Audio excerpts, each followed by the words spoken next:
Clean Yamuna, then single-use plastic will need to be phased out, and the Delhi government is very serious in working with all the industry associations, with the alternative manufacturers to see how we can slowly move towards phasing this out from our day-to-day lives.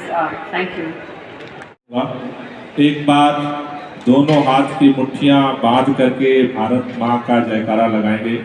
दोनों हाथ की मुट्ठियां बांध लीजिए, दोनों हाथ ऊपर करेंगे और पूरी ताकत से बोलेंगे, भारत माता की, भारत माता की। दोस्तों,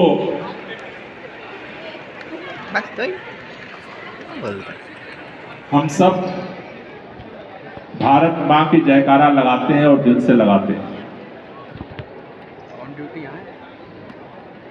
हम सब किसी माँ की संतान हैं और हम सबको इस दुनिया में अगर सबसे कोई प्यारा है तो वो माँ है।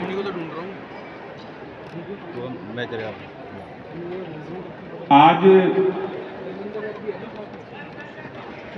सिंगल यूज प्लास्टिक पर पूरे देश के अंदर प्रतिबंध लगाया गया है, जिसमें 19 आइटम है। उसके पहले भी प्लास्टिक के कई सारे उत्पादों को रोकने की कोशिश की गई। आमतौर पर जब हम कहते हैं कि 19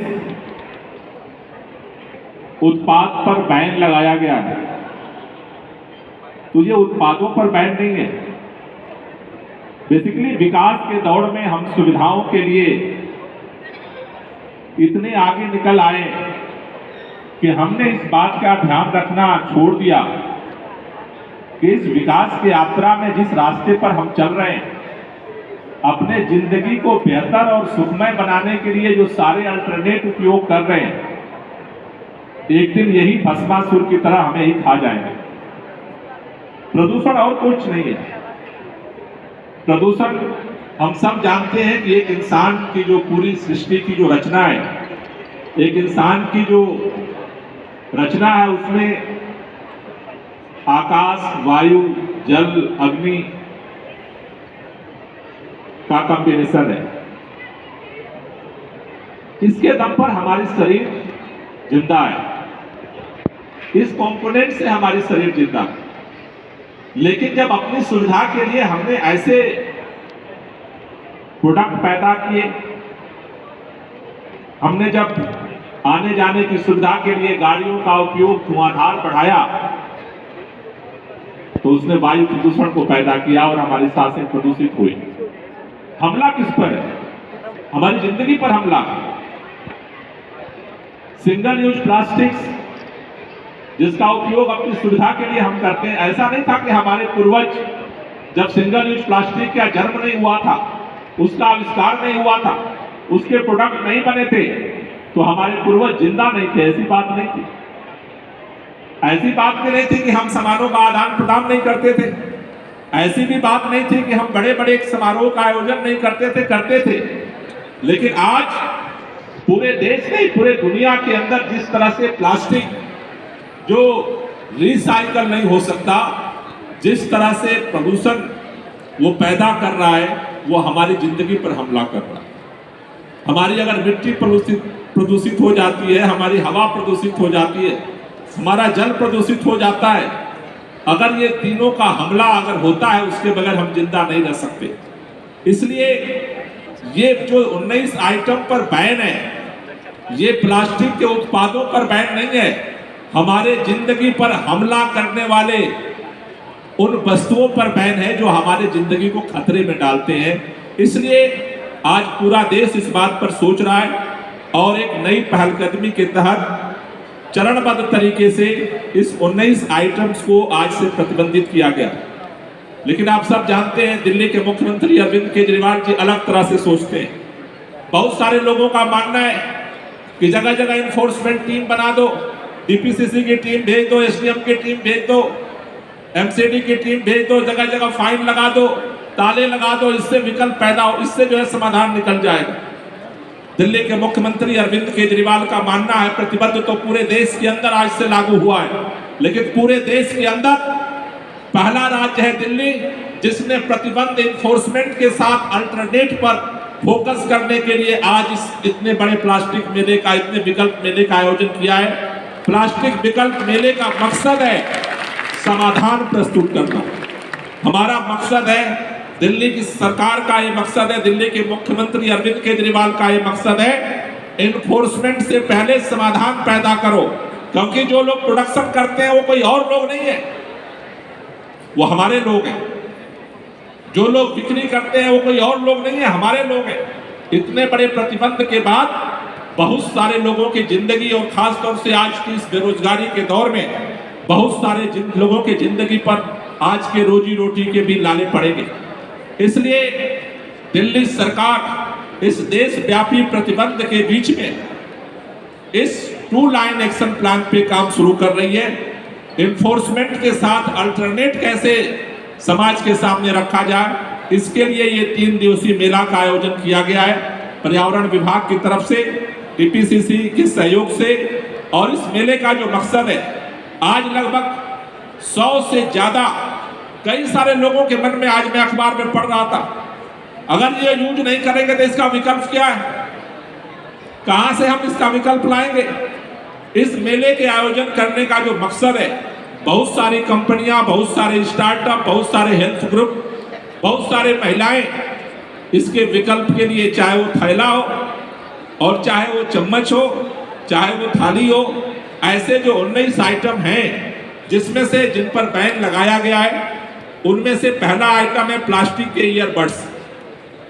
जो ईयरबड्स हम बनाते हैं वो प्लास्टिक के ही बने जरूरी नहीं है, उसका विकल्प पैदा हो सकता है और विकल्प है। बैलून के लिए जो प्लास्टिक की स्टिक लगाते हैं उसका विकल्प पहले भी था और आज भी है। प्लास्टिक के जो फ्लैग है उसका विकल्प कपड़ा था पहले और आज भी है। जो कैंडी स्टिक है उसका भी विकल्प है हमारे पास। आइसक्रीम की जो स्टिक है उसका विकल्प है हमारे पास। हमारे पास जो डेकोरेशन के थर्माकोल का उपयोग होता है उसके बगैर भी डेकोरेशन हो सकता है। बहुत सारे उसके अल्टरनेट विकल्प हमारे पास है। खाने में जो प्रयोग करने वाले प्लास्टिक के सामान है, प्लेट्स हम बनाते हैं, प्लेट्स का विकल्प हमारे पास है। हम जो है कप का उपयोग करते हैं उसका विकल्प हमारे पास है। ग्लास का विकल्प हमारे पास है। कांचे के चम्मच पे प्रतिबंध है, उसका विकल्प है। जो हमारे चम्मच हैं प्लास्टिक के बनते हैं उसका विकल्प है। चाकू का भी विकल्प है, स्ट्रा का विकल्प है। मिठाइयों पर फैशन में हम प्लास्टिक यूज करते हैं, पतली पन्नी, उसके बगैर भी मिठाइयाँ अच्छी लग सकती हैं, स्वाद में कोई परिवर्तन नहीं होगा अगर हम प्लास्टिक के पन्नी को उपयोग ना करें तो। उसी तरह से इनविटेशन कार्ड है, इनविटेशन कार्ड में हम प्लास्टिक को यूज करते हैं। मेरे ख्याल से कोई भी ऐसा हम लोगों के शादी ब्याह किसी भी फंक्शन में कोई भी व्यक्ति ये देख करके नहीं आता है कि कार्ड पर प्लास्टिक लगा है या नहीं लगा है और कैसा लगा है। तो वो हमने जबरदस्ती का अपने जिंदगी में हम शामिल करते जा रहे हैं। खुद के जिंदगी के हमलावरों को अपने खुशी में आप शामिल कर रहे हो। ये कहीं ना कहीं एक सोच का प्रश्न है। विकल्प इसका है, उसके बगैर हम चल सकते हैं। सिगरेट के डब्बे पर जो हम पैक करते हैं उसके बगैर भी पैक हो सकता है। उसी तरह से 100 माइक्रोन से कम वाले जो पीबी बैनर्स हैं, जो बैनर्स आजकल नया आप कहीं भी देखते हो बैनर्स छपते हैं, उसका भी विकल्प है। 100 से ऊपर का भी हम उसको कर सकते हैं। इस तरह से ये 19 आइटम जिसको इस चरण में बैन किया गया है, इनका विकल्प है। लेकिन हम दिल्ली वालों को भी बताना चाहते हैं, और ना सिर्फ बताना चाहते हैं कि दिखाना चाहते हैं। आज इस मेले में आप सबके माध्यम से पूरे दिल्ली को हम आमंत्रित करना चाहते हैं, जिनके भी दिमाग में ये शक है कि जो 19 आइटम बैन किए गए हैं इसका विकल्प नहीं है। आप आज से ये प्लास्टिक विकल्प मेला त्यागराज स्टेडियम में शुरू किया गया है। कल भी चलेगा और परसों भी चलेगा। 3 दिन लगातार ये मेला चलेगा। आप पूरे दिल्ली वालों से मेरा निवेदन है, जिसको ये शक है कि विकल्प क्या होगा, एक बार इस मेले में आइए। मैंने तो जितने तरह के आइटम्स यहाँ पर देखे हैं, शायद इतने ज्यादा विकल्प हैं जिसको आप जानते भी नहीं हो। तो एक तरफ विकल्प की कमी नहीं है, दूसरी तरफ जो मैं आपसे कहना चाहता हूं कि अगर जितनी कंपनियां हैं जो स्टार्टअप्स हैं, जो हेल्प सेल्फ ग्रुप हैं, वो जो काम कर रहे हैं, अगर आप इनका खरीदारी करते हैं तो इनको रोजगार मिलेगा और लोग अपने आप को नए विकल्प की तरफ जा सकते हैं। इसलिए इस मेले का आयोजन किया गया है 3 दिन के लिए। आप इतने बड़े तादाद में इस मेले में शिरकत किए, इतने सारी कंपनियां, इतने सारे स्टार्टअप ग्रुप, इतने सारे हेल्प सेल्फ ग्रुप यहाँ पर आए हैं। मैं दिल्ली के मुख्यमंत्री अरविंद केजरीवाल जी की तरफ से आप सबको बधाई देना चाहता हूँ कि दिल्ली वालों की जिंदगी को बचाने की, प्रदूषण के खिलाफ जो लड़ाई है, लोग ये जानते थे कि दिल्ली सबसे प्रदूषित शहर है, लेकिन दिल्ली प्रदूषित शहर थी। आज दिल्ली की पहचान अरविंद केजरीवाल ने बदल दी। आज प्रदूषण के खिलाफ फाइटर सिटी के रूप में आज दिल्ली को नई पहचान मिली है। पूरे देश के अंदर सबसे ज्यादा तेजी के साथ हर पहलुओं पे, चाहे वो वायु प्रदूषण हो, चाहे जल प्रदूषण हो, चाहे वो प्लास्टिक का प्रदूषण हो, हर प्रदूषण के खिलाफ जिस सक्रियता के साथ दिल्ली के अंदर पर्यावरण विभाग काम कर रहा है, दिल्ली की सरकार काम कर रही है, आज दिल्ली को एक फाइटर, प्रदूषण के खिलाफ एक लड़ने वाली सिटी के रूप में पहचान मिली है। और हमें भरोसा है कि दिल्ली वाले इसी तरह से मिल करके दिल्ली वालों के सांसों पर जो संकट है, जिंदगी पर जो संकट है, उसके खिलाफ हम लड़ेंगे और इसके खिलाफ हम लड़ाई को जीतेंगे। उसमें निश्चित रूप से ये मेला एक मील का पत्थर साबित होगा। लेकिन इसके साथ साथ जो विकल्प हैं, इन विकल्पों को आगे हम ले जाएंगे। आज से मेला जो शुरू हुआ है, इसके साथ साथ दिल्ली के अलग अलग मार्केट में जो थैले हैं, जो अलग अलग अल्टरनेट हैं, उस तरफ की इस तरह के आयोजन को, इस तरह के काउंटर्स को हम बाजारों में भी लेकर जाएंगे, जिससे कि लोगों को विकल्प को और ग्राउंड लेवल पर जानकारी हो सके।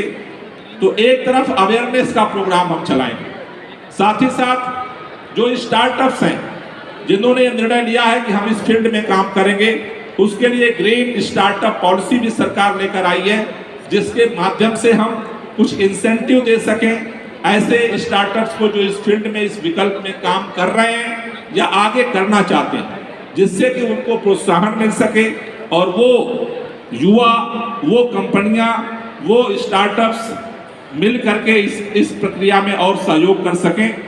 साथ ही साथ इन्फोर्समेंट का भी प्रक्रिया चलेगी, क्योंकि कई ऐसे लोग हैं जो बातों से मान जाते हैं, समझ जाते हैं, और कई लोगों को समझाना पड़ता है, और फिर जो नहीं मानता है उसके खिलाफ कार्रवाई करनी पड़ती है। तो दोनों प्रक्रिया हम एक साथ लेकर चलेंगे। अवेयरनेस प्रोग्राम एक साथ चलेगा और इन्फोर्समेंट का प्रोग्राम दूसरी तरफ चलेगा।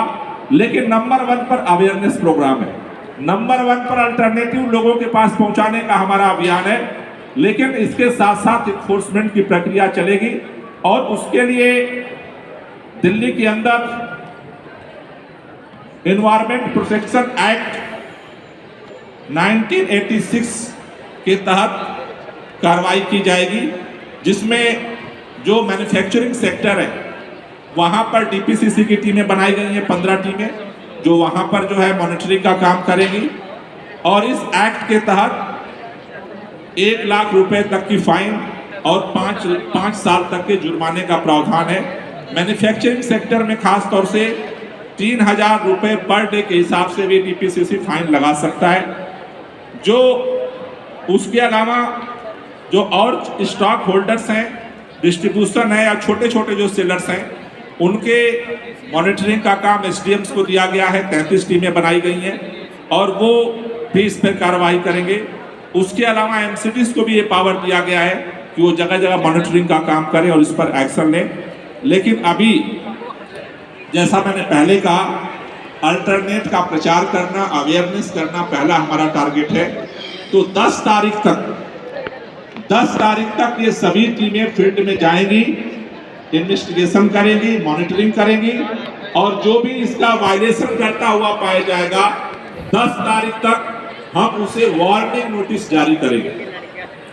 10 तारीख तक हम उन्हें चेतावनी नोटिस जारी करेंगे कि आप इसको बंद कर दीजिए, इसका अल्टरनेट का उपयोग करिए। 10 तारीख तक वार्निंग नोटिस जारी होगी, 10 तारीख तक अवेयरनेस हम करेंगे। 10 तारीख के बाद अगर फिर भी कोई नहीं मानता है, उसके बाद फिर हम पेनाल्टी लगाना, प्रोसिक्यूशन की जो धाराएं हैं उसको लगाना शुरू करेंगे। तो 10 तारीख तक सभी टीमें फील्ड में जाएंगी और जगह जगह पे हम वार्निंग नोटिस जारी करेंगे कि 10 तारीख तक इस सबको आप जो है विकल्प तैयार कर लीजिए।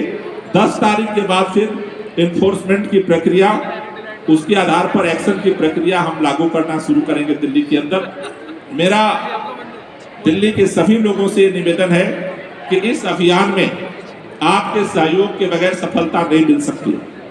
दिल्ली के हर लोगों से मेरी ये गुजारिश है कि हमारी बहुत सारी चीजों की आदत पड़ी हुई है, हमें अपनी आदत को बदलना पड़ेगा। आदत को बदलने के लिए अपने लिए, सरकार के लिए नहीं, दूसरे के लिए नहीं, आपकी जिंदगी कैसे कम हो रही है इस बात को आपको अपनी सुरक्षा के लिए काम करना पड़ेगा।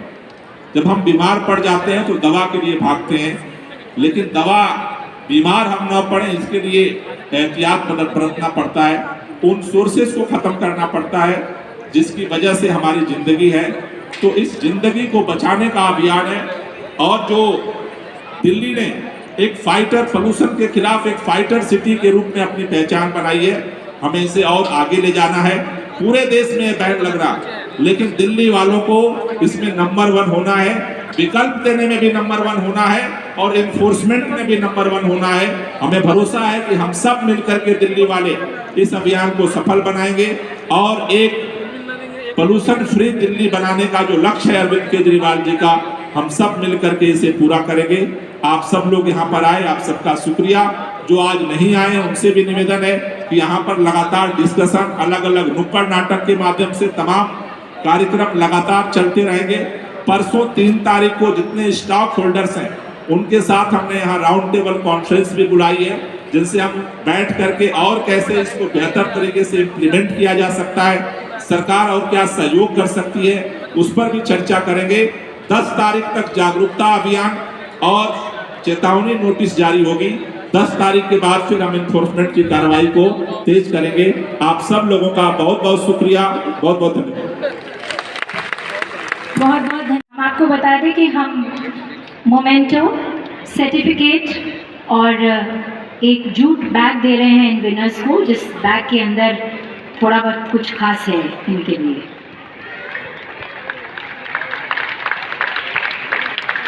शुक्रिया। Third prize handmade poster competition में थर्ड प्राइज लिया है छवि ने, जो कि है SKV school U block Mangolpuri की।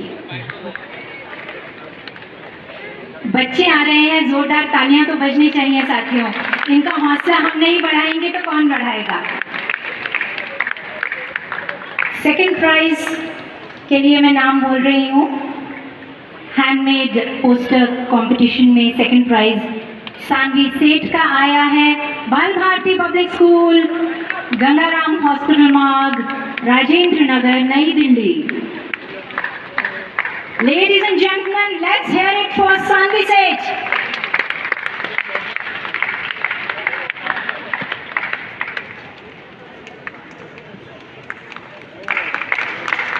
धन्यवाद। और अब बारी है फर्स्ट प्राइज की, जो कि लिया है अदिति सारा ने। ये है Venkateshwar international school sector 10 Dwarka की छात्रा। फर्स्ट प्राइज है, तालियां भी फर्स्ट प्राइज वाली तो बजाइए कम से कम। बहुत बहुत बधाई हो आपको। बच्चे हमारे साथ हैं।